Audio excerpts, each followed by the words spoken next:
Jackson's going to throw it. Over the middle and into the hands of his receiver, Landry. And he's going to get this one across the 30-yard line. Give him 17 and a Cincinnati first down. And he's certainly been a huge factor in this when he's got the 2 touchdowns to his credit. Now they look to him again. He picks up the first. Yeah, I can hear everyone saying, well, why don't you cover him, double him, triple him, do what you have to do. But sometimes they get locked into such a groove and such a connection, it doesn't matter how many guys are in his area. He certainly looks to be in that groove right now. So signs of life in what's been a dormant offense in this second half. Here's 1st and 10. Now Jackson on first down.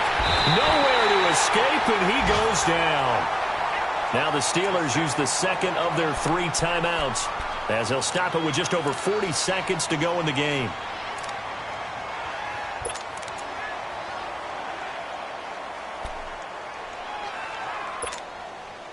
Now following the sack, they'll look to make amends on a 2nd down and 17.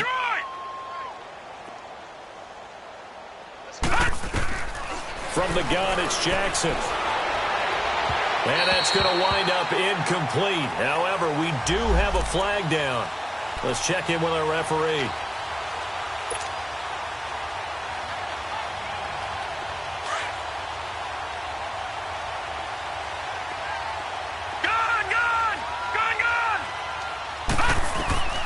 On 1st and 10, it's Jackson. Flush to his right. And he can't find anywhere to go with it, and he goes down. And play is stopped here. Timeout. It's the defense calling the timeout here, as they'll stop it with a little over 30 ticks to go in the football game. Work to be done here on 2nd and 16 after the sack.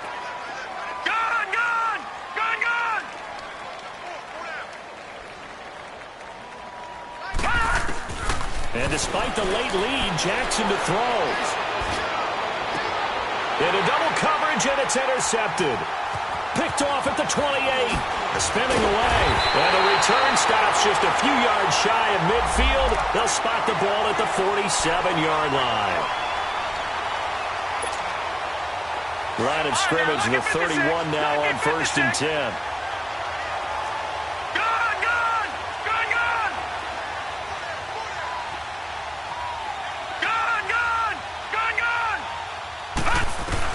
Throwing now, Jackson on 1st down. He couldn't quite hold it. Got hit. Ball pops out, incomplete.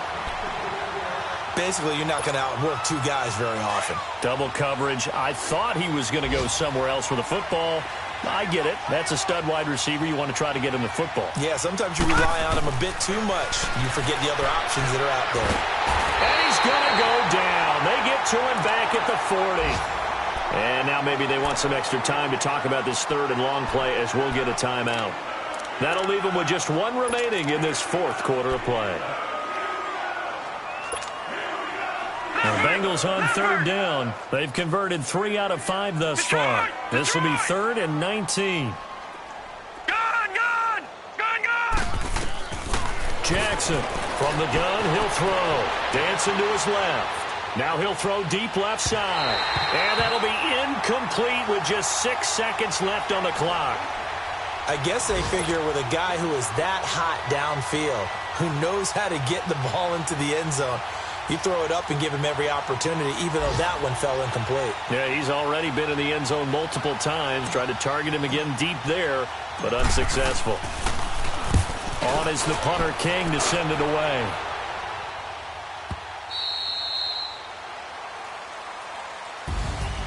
Well, Charles, the forecast called for rain throughout the entire game, and we got rain throughout the entire game. But these 2 teams, they had fun getting dirty out there. They love the slop.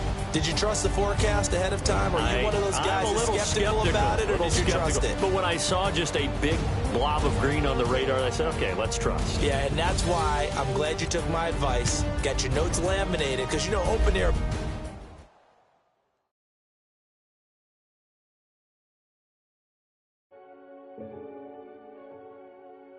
Renegade, renegade, renegade, renegade. They call a podcast Poppy.